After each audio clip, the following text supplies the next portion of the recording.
wumr.memphis.edu, and that's WMR FM. And then go down to the Sister Eliza.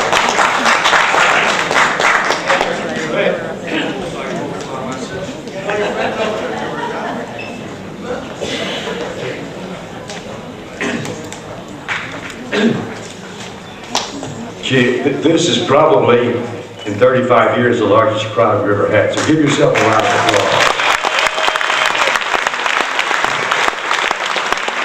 And Joe, as Colonel Parker always says today out in the audience. All right.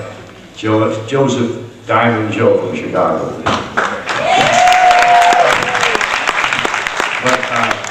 But there's some people here today on our panel, ladies and gentlemen, that we hadn't been able to get over the years because various and sundry reasons, illnesses, and out of town or on tour, whatever. We got them here today. This is a very historic event for us here at the University of Memphis, my alma mater. I want to thank my man, Dean Ranta. He's the guy that provided all of the accommodations here today. And Dean Ranta says that UMR, the radio station, will broadcast this event. And they do a wonderful job. That station downstairs is a FMer and good little station, and we appreciate every year they've always brought up. Remember my sister and my mom used to always listen to the broadcast. They couldn't make it, Dean, and so people are listening to that station, to this event.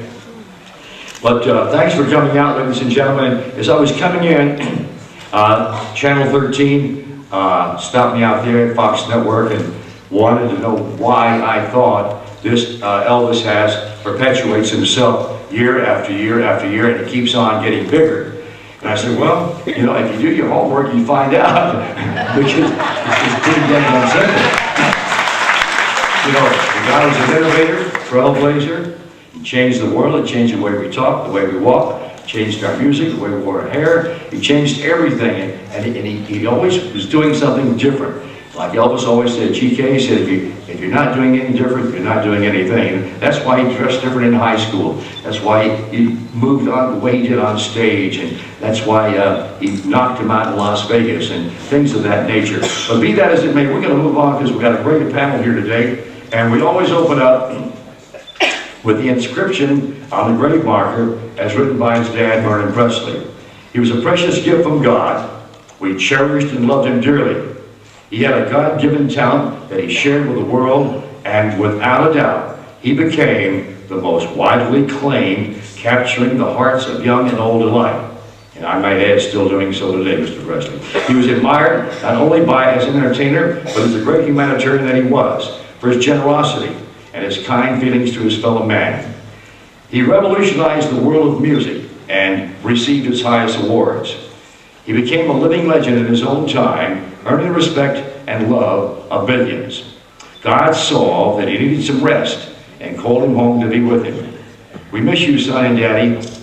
I thank God that he gave us you as our son, Vernon Elvis Presley.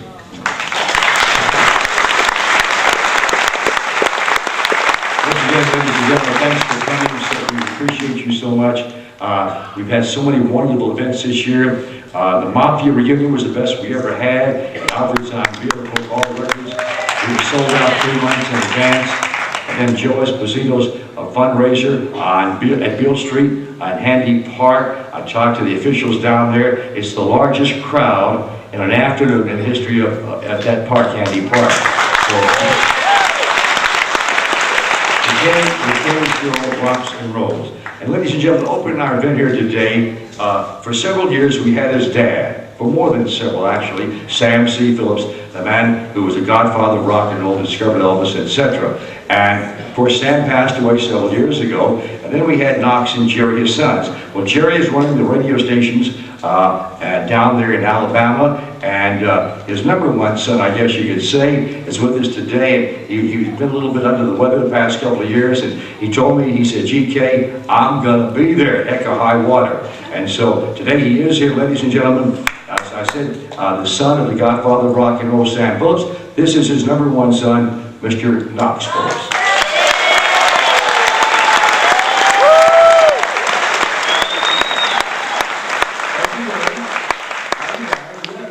huge crowd. My goodness gracious. Nice to see all of you. Nice to be back here again.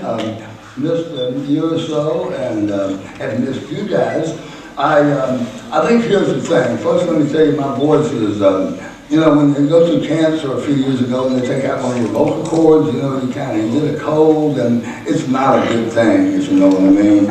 So I will last as long as I can. But I think more than anything, I wanted to tell you that my mom's been sick, and I was up pretty much all night last night. She had a bad night, and I wanted to make sure I got here. Now, I don't have on my memorial service attire, if you'll notice. Didn't have time to go home and get dressed. In any event, today, August 16th, comes down to, we're gathered, all of us together here 35 years later, and Elvis' spirit just fills the room. And there's not much room for Elvis' spirit because there's no seats left. One thing I do remember, though, about Elvis, and a vivid memory I have when Elvis and all his great friends, Joe and George and Jerry and everyone visited our home. You know, Elvis was always real unassuming. And he would come to the door, and he would knock real lightly. This is midnight, you know. And of course, my mother would go to the door, and Elvis would say, "Miss Phillips, would it be okay if we came in for a few minutes, you know?" And of course, Mother would say, "Yeah, Elvis, come on in, and I'll get the boys up." And I always appreciated that, being one of the boys. And anyway, he would also go to see my dad, even up through the 60s. At his office at the studio my dad built, that's the Sun Studio, which was Sam Phillips Recording at 639 Madison. 3-story building. Sam had an office on the penthouse, and he designed a desk that he built a jukebox into. You could push A14 and it would be Mystery Train, you know what I mean? Fun to sit at his desk when he wasn't there. Everywhere, you know what I mean? The music, the feeling, and it was like one of these deals where she told me that her mother loved the rock and roll music. So I went to pay for the purse and I think some shoes or something. I gave her my credit card that said American Express, you know, Knox Philips, Memphis, Tennessee. I don't know, it probably said Sun Records or Sound Phillips Recording, I'm not sure what it said on there, but she looked at the card. She was standing behind the desk and she was about to run it through, and she looked at the card, looked at me, looked at the card, looked at me, and she said, "Memphis, Elvis, Sound Phillips, Knox Philips, Memphis, Elvis, Sound Phillips, Knox Philips." Yeah, and she got out from behind the desk and started bounding. There are other people in here, you're embarrassing me. And by the way, why are you doing this? Anyway, it was, she told me, she said, "Let me just tell you," she said, I'm here because of Elvis and Sun Records and Sam Phillips. She said, "My mother loved those early records in 1954 and 55 because she was the head nurse at the largest hospital in Moscow. It may have been called St. Petersburg or I don't know, Stalinburg. I'm not sure what Stalinburg. But it was the Soviet Union, and she said, you know, she was the head nurse, and she was one of the rebels, one of the rock and roll underground people that loved Elvis in Russia. Now, this is before he got to RCA. And you wonder how they hear this. But she said my mother would be the head nurse. She would get all of the discarded X-ray negatives that the hospital would throw away once a week, you know, that they didn't need, didn't use, or make duplicates of. And in Russia, they found a way to use the X-rays like blank disc, so they could transfer the sound of the Elvis music but that's all right. Mamas, mystery trains. What? Came at the very end. When Elvis passed away, it was turmoil at Chrysler. People didn't know what to do. They didn't know who to call. They didn't know how to set stuff up. Joe Esposito took charge immediately, like Elvis would have wanted him to, and excuse me. Phew.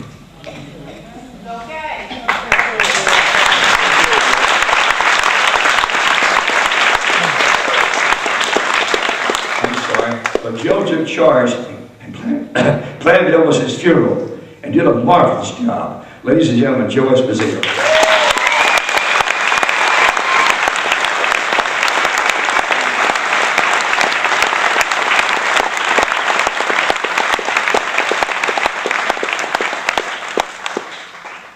Well, I'm glad to see this beautiful crowd here honoring and loving Elvis.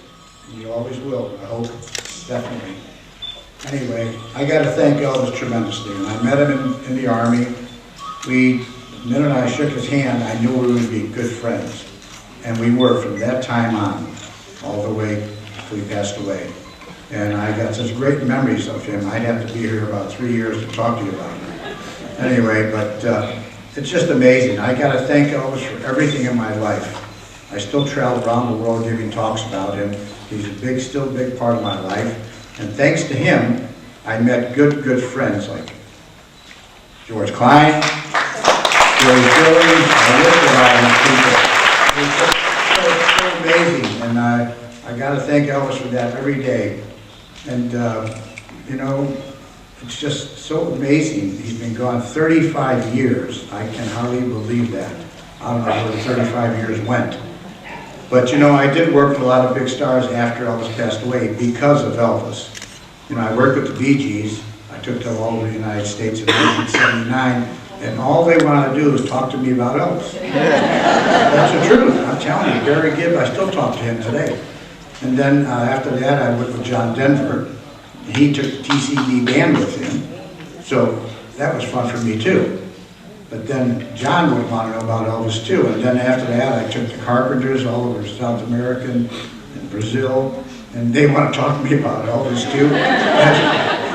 And then I took Michael Jackson, and all he kept asking me, how did Elvis put up with this, the famous that he has? And I said, Michael, I said, you know, you got into it, no? But like I say, it's amazing still today. I meet people and they want to know about Elvis, what he was really like. Was he really the way he acts and sings? And I said, yes, that's the way he is. And he, just like any one of us, he didn't want to be somebody standing up with the crowd. You know, they call him the king. He said, I'm not the king. He said, I'm just Elvis Presley. And that's what he loved more than anything. He loved all his friends. And Elvis has the best fans in the world. Nobody has fans like him. And it's just amazing.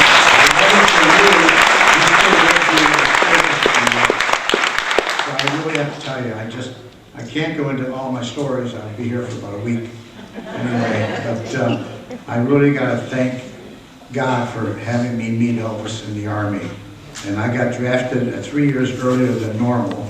And I was so upset when I got drafted, not realizing that I was going to meet Elvis in the service. And then once I met him, I guess, and the day I shook his hand, I looked in his eyes, the smile on his face, I knew we were going to be friends from that point on, and we were. He was just, you can't explain him, I tell you, you'd have to meet him to explain him. It's really, really tough. But I'm here today, just want to say thank you very, very, very much. I appreciate it. I'll let you hear all the good voice stories from everybody here too. And you all take care of yourself, and I'll see you next time.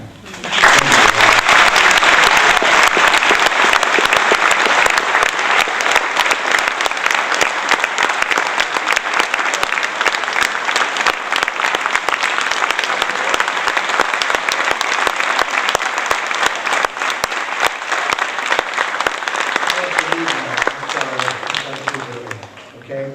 Take care.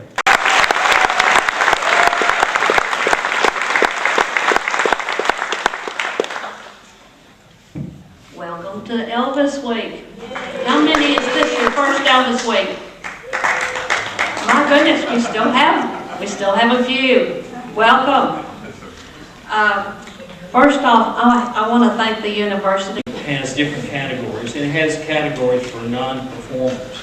And recently that was renamed after a Turkish man, I can't pronounce his name, that was the founder of Atlantic Records. And so there's a category for non-performers, and Dick Clark is a member of that. Alan Freed, who, you know, really rock and roll, the word rock and roll came not from a rocker, it came from a disc jockey. Alan Freed, 1951, he coined that term in Cleveland, Ohio. So I think there's a real place for disc jockeys to be a part of the Rock and Roll Hall of Fame. But George Klein is more than just a disc jockey. George Klein was an integral part in the music that came out of Memphis, the Gentrys, other groups. Everyone turned to George to help them. But George was also very instrumental with Elvis. Can you imagine being somebody like Elvis and not having someone to talk to? Not having a best friend, someone that you could share experiences with and your concerns and things. And George and many of these other guys were a part of that. And I really believe that if you've read George's book, which I hope you all have, and if you haven't, you need to get George's book. It's a great book. And I believe the other day you said it was #1 on Kindle, #1 on Amazon.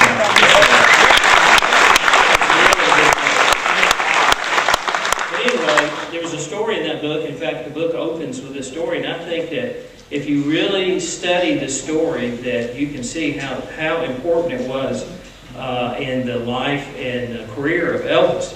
Elvis had just finished the '68 special, was coming off of that, and he had a bump in his career. And then the next question is, you know, what's next? What do you do next? How do you keep that momentum going?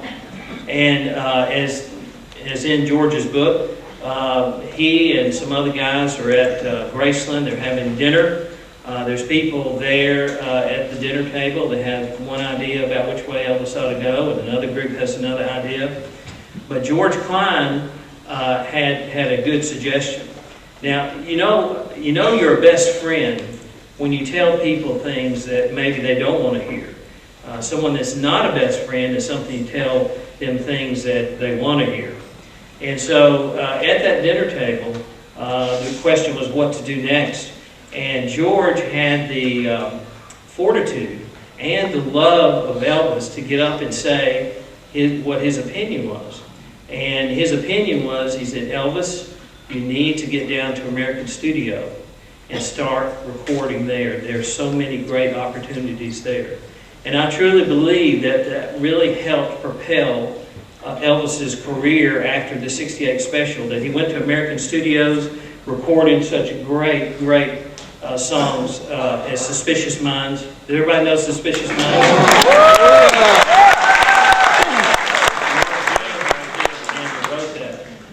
Caught in a trap. I don't know what else to say. But anyway, so George, not only being a best friend, he was instrumental and the greatest performer this world has ever known, and that's Elvis Presley, to help him with his career. So I just will close with saying that George has influenced a lot of people. I tell him all the time, GK does not stand for George Klein. It's for generous and kind. Yeah.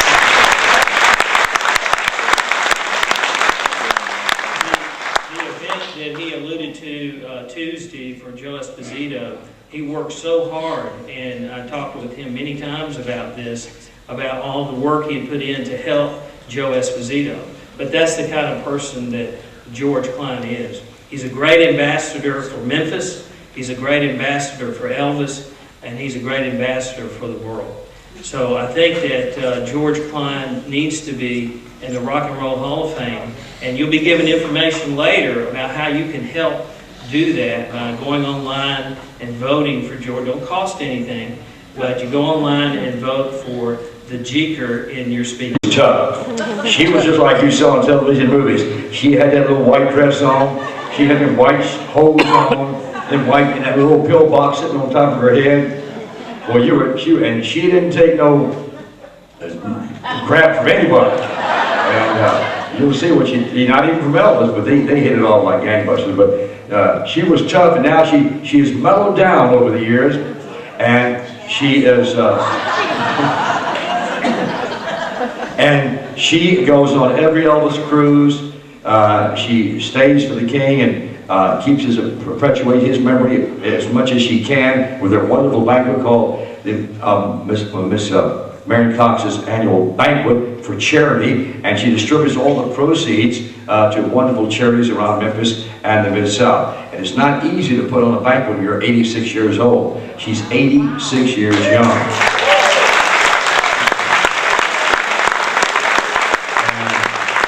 She was Elvis's private nurse in the later years. She would go out to Grace. Well, I'll let her tell the story, but I used to always say, Miss Cox, what do you guys talk about up here, you and Elvis? She just laughed. But anyway, ladies and gentlemen, this is Mrs. Marian Cocke.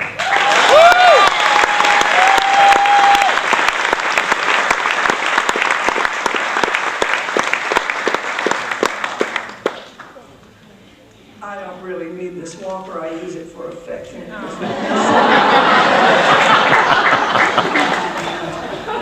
It's wonderful to be here today. It's wonderful to see all of you. And you can never know how much all of us up here appreciate the fact that you still honor this young man that we love so much and that you love so much.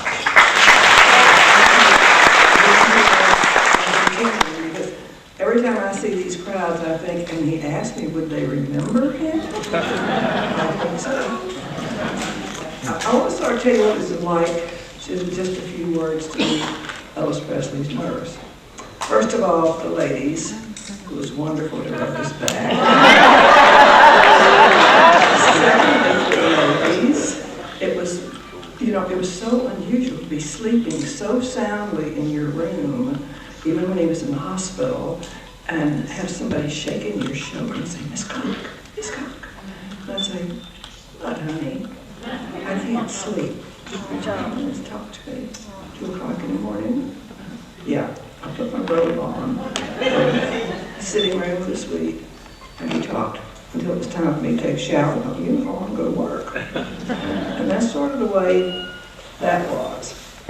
But when we went out to the house, it was pretty much the same. We still did the back rubs every night.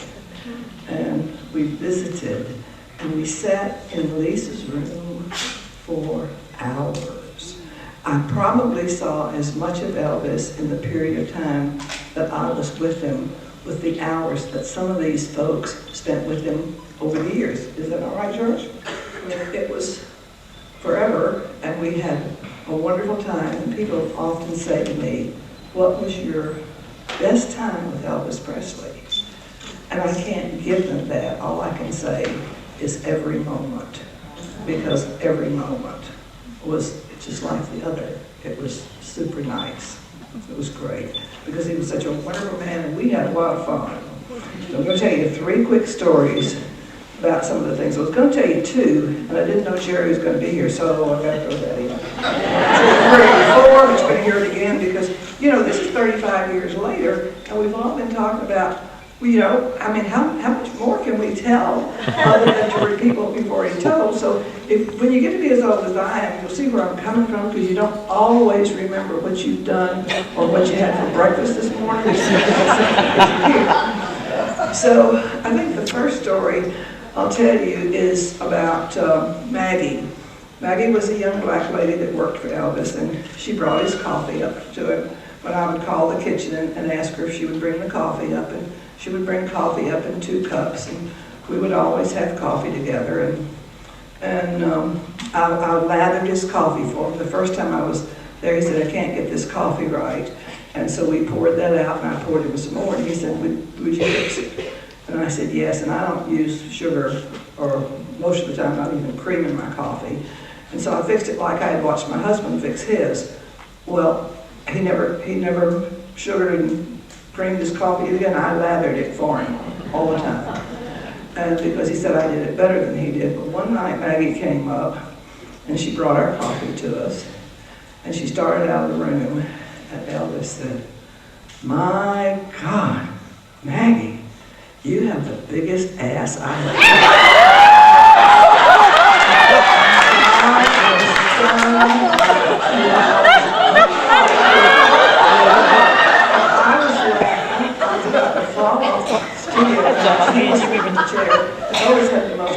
infectious laughter you've ever heard.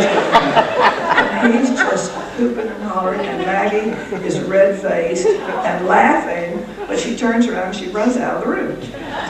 So in just a little bit, he had almost finished that cup of coffee and was about ready for more, so I picked up his cup, and I always took it over to the sink and rinsed it out, because I don't like for anybody to pour hot coffee in a cup if I've got coffee in there. It just doesn't taste right. So I would go over to the sink and rinse the cup out. So this particular night, there was a sink in Lisa's room, aside from her bathroom. So I backed over to it.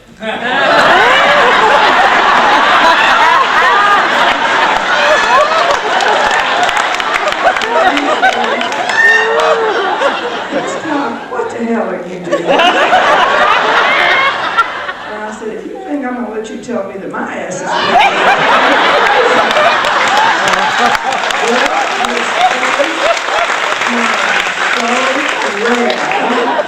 he was just beat red, and he was laughing, and he was trying to control himself, and he was going,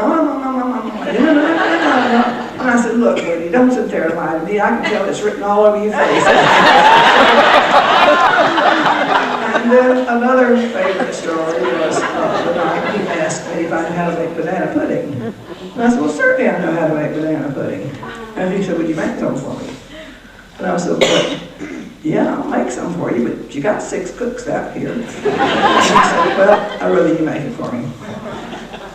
So I said, okay, I'll bring some tomorrow.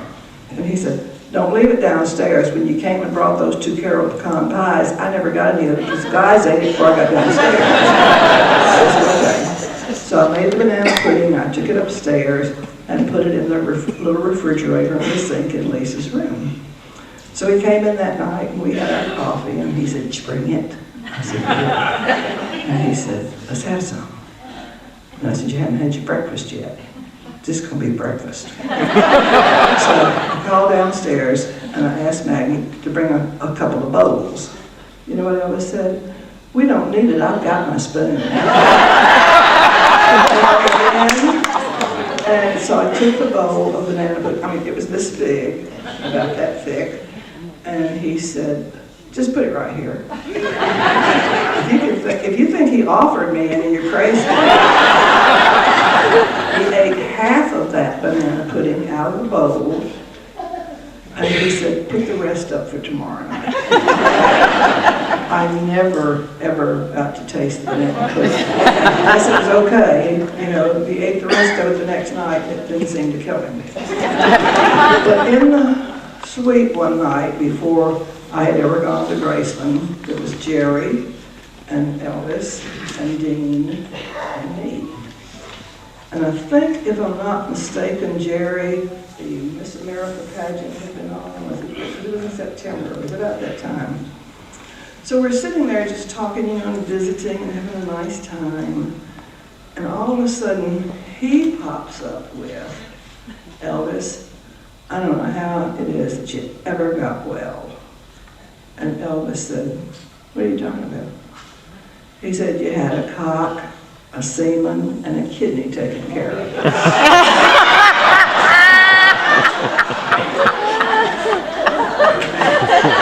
That's right. That was their names. The dietitian's name was Kidney. Of course, you all know my name.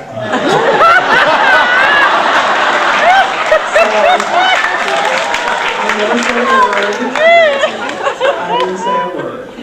Elvis laughed, Dean laughed, and this little sweet thing here laughed. So I always kept a big pitcher of ice water on my Elvis's bed. You remember that, don't you? So I went over, I didn't say anything. I just very quietly got up out of my chair. That was when I could get up easy. And I walked over and I picked up that pitcher of water. Never said a word. I walked back to Jerry and I pulled his shirt out like this. The entire pitcher of water. And I said, now see how funny you think that is. You know, he's a good fellow, so he couldn't do anything but laugh. But those were the kind of fun things we had. And of course, it was a wonderful experience for me. And you know, at night when I say my prayers, I thank God every night that He put Elvis in my life, because if He hadn't, I would not have known these best friends back here, and I would never have known all of you.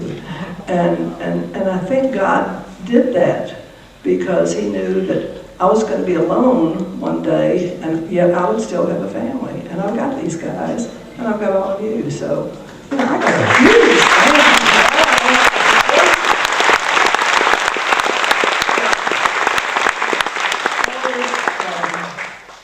Was a very wonderful person, and he talked about, we never talked about his stardom. We never talked about his career. It was always about his family, and it was about his friends. And I have to tell you, I never miss an opportunity to say this. Elvis had a lot of guys working for him and working with him, and he thought a lot of them. But there were two main guys that always Elvis would say, and I heard this more than once, I heard it many times, of all the two people that I know, George Klein and Jerry Schilling are the two men that I value the most, trust the most, and confide in the most. He said they are the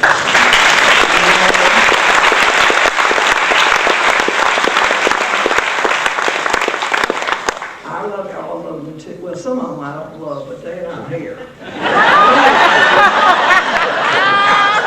Anyway, these two guys, you know, Jerry has been my pick of the litter for many, many years, and I just love George so much, and I thought, well, George has to have a title too, so some time ago I gave him, I said, you're just my lovable puppy. So that's what he is. I love them both, and they're good men, and they were so wonderful to Elvis, and they meant so much to him and to his lifetime. He could confide in them, he could do anything he wanted with them, and he knew that he had their total confidence and that they covered his back. So again, thank you for coming. I stood beside his graveside last night and I thought, golly, honey, 35 years ago tonight was your last night, and you are still bringing everybody together with your love and your peace and your love of Christ. So thank you for being here. And but somebody asked me if this past dinner was my last one. I said, I had had several people ask me if it was my last dinner or that they had heard it was my last dinner. And I said, you sort of misunderstood. It may be the last one I do, a big one, but it's, you know, like the 40th, but I'll only be 91 then, and I don't see any reason why I can't.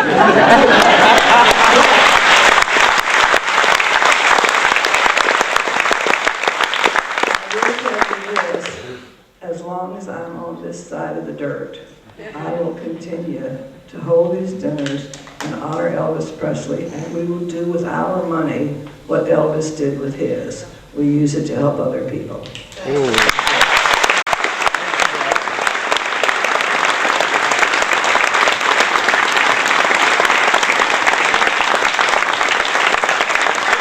But for one of those guys at the White House, he's done so much for Elvis over the years, and when Elvis would ever call him, he was always there. If Elvis needed him, he was there, like when he went to Washington that time. Jerry had a job at Paramount Studios. Was it Paramount, Jerry?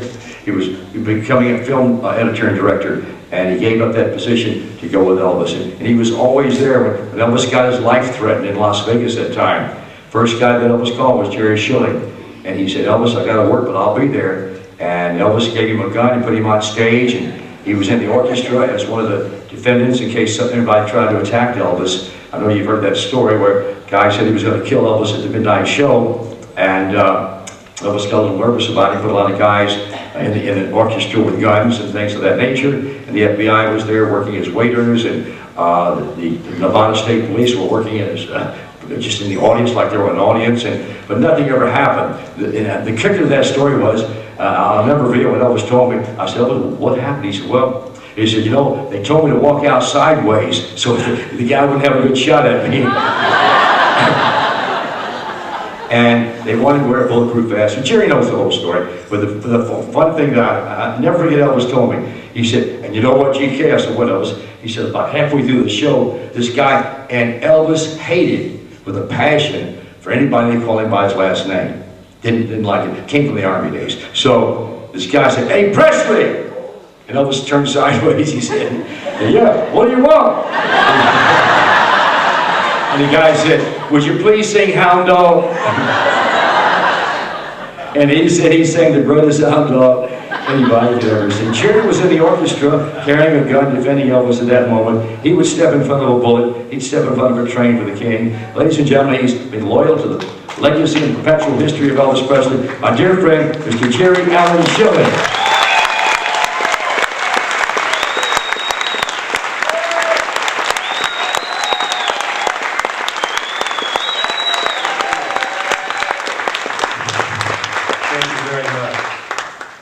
Besides for the obvious reason being here, Elvis and my dear friend George Klein, I have a little selfish thinking.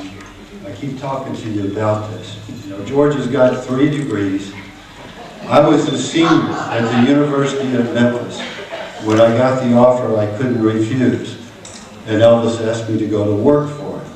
So I'm coming here, you know, trying still to get that degree.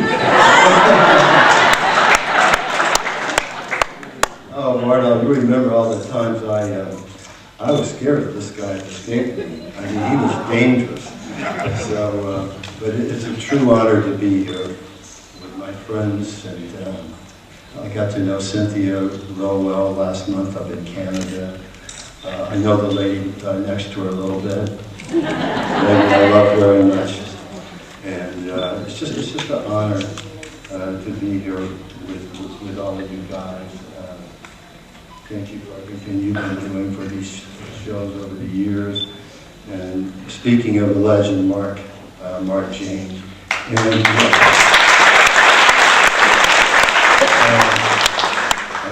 And he's as nice as he is talented. Seriously.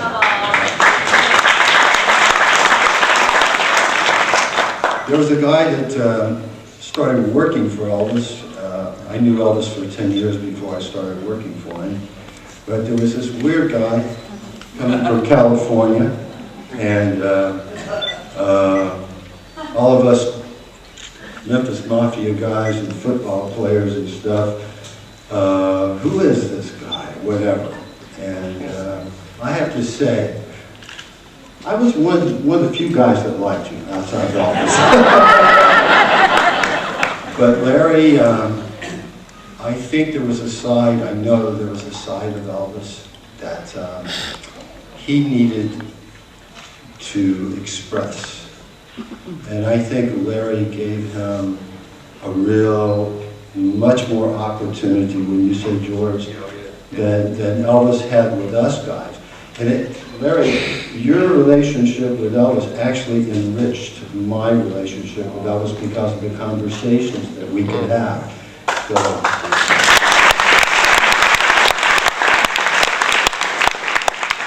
and this singing was great. I got to see you twice. And so anyway, I'm very proud to be up here and get my degree. And but you know, from time to time, I think you have to give credit where credit's due. And today, I feel it's a day of contemplation, and tonight we'll do Celebration GK. But this guy, George Klein, my best friend, has done more. I said this the other day at the Memphis Mafia reunion. He has done more to perpetuate our friends' music, life, legacy than anyone in the Elvis world. And George is I used to go to my grandmother's house with my parents. I heard the strings bending on the radio. It was some station or some blues station, and I turned to my mom one day and I says, "I can't do that on this, the violin." You know, so she got me a guitar, and we've always had a piano at the house. house. So. But I love songs. Maybe I didn't love you like the all things and maybe I didn't treat you quite as good as I could have. If I made you feel second best, I'm so sorry I was blind. You were always on my mind. You were always on my mind. Elvis is a spiritual advisor, and he and Elvis have great conversations together, a lot of quality time with the King. Ladies and gentlemen, the one and only Mr. Larry Geller.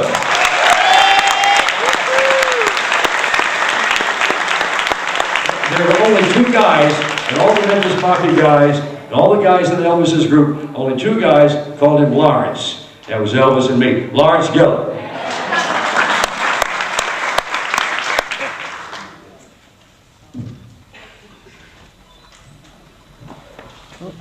The epicenter of the Elvis world is the meditation garden where Elvis is lying.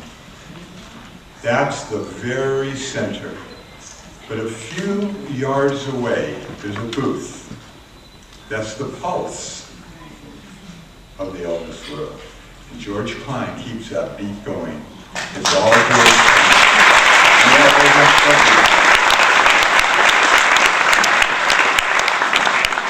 You are going to be in the Hall of Fame. And we're going to make sure. The Elvis family is a force that has such love and determination, nothing will stop them, because you deserve it.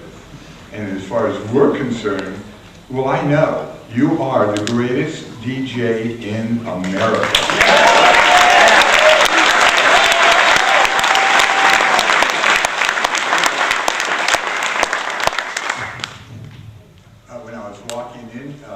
This afternoon, I saw some faces I never saw before, and I saw some that I do recognize, and a lot of you have heard me before, and I know perhaps some have not, so I think what I'm going to do is just tell it from the beginning, how I met Elvis, and walk you through a few things, and tell a few stories. I'm a fan just like you are. I was an Elvis fan in high school. I belonged to in high school, I grew up in West Hollywood in California, and I was with a group called the Pals, and we thought we were the coolest things that ever happened. And I can't tell you how many times a day I was getting my cardiovascular exercise by doing this. And, you know, ducktail, the pompadour, the tight pants. Picture ran to the side of the building and tried to yank open a door. It wouldn't work. And one of the guys said, let's break a window. We didn't do that. And now just about everyone's inside. We looked at one another and we walked to the other side of the building. And I said to my friends, look, there he is. And Elvis was standing there, George Klein, Junior Smith, and I just saw the picture on the internet. Yeah. And I looked at my buddies, and they froze. They were like Lot's wife. They were just like, and I looked at the expression of her face, and I could see they're not going. I said, well, I'm going, you know. And I ran up to Elvis. And at that time, when I was in high school, my growth spurt didn't happen yet. And I was a skinny little guy, and I ran, and one of the guys nudged Elvis, and he looked over, just saw this kid running at him. He didn't move. He had a gold homemade jacket on. And I ran up to him. When I saw that face, I it's like he was just burning energy from within. And he looked at me and he saw I wasn't going to say anything, so he said, "Hi, I'm Elvis Presley." And I said, "Hi, Elvis, I'm Larry Geller." And the minute I said that, one of the guys, I don't know if it was you, George, or one of the guys said, "Elvis, they're calling for you. You're on now." And he looked at me and he shrugged. He said, "Well, you heard what they said, Larry. Gotta go. Talk to you some other time." And he walked off. And I stood there talking about your world being rocked. I couldn't move. My friends walked up to me. Everybody wanted to shake my hand. A couple girls came over. They wanted to touch me. I thought, "Oh, this is so cool." At any rate, I graduated high school. I entered college for a semester. And one afternoon, I'm walking with my friend, and he says, "So Larry, what are you going to do with your life? You're only taking 4 units. That's nothing." I said, "Well, I don't know. I'm searching for something, and I'm going to college. I like to be in show business." And he said, "Well, look, you're very artistic. Why don't you become a hairdresser?" And I thought about it. He said, "You never know what doors will open. You never know what will happen. You have something to fall back on." So I did. I took my state board examination a year later. Robert Wagner. You named the Hollywood motion picture star. Or television. James Garner. Everybody came to it. Milton Berle. Jackie Gleason, Peter Falk. I mean, it goes on and on and on and on. I was 20 years old, by the name Alan Fortis. And he said, "Larry, I'm sitting here with Elvis Presley, and he would like you to come up to the house to fix his hair." I thought, oh my God. I said, "I'm coming right over." He told me the address.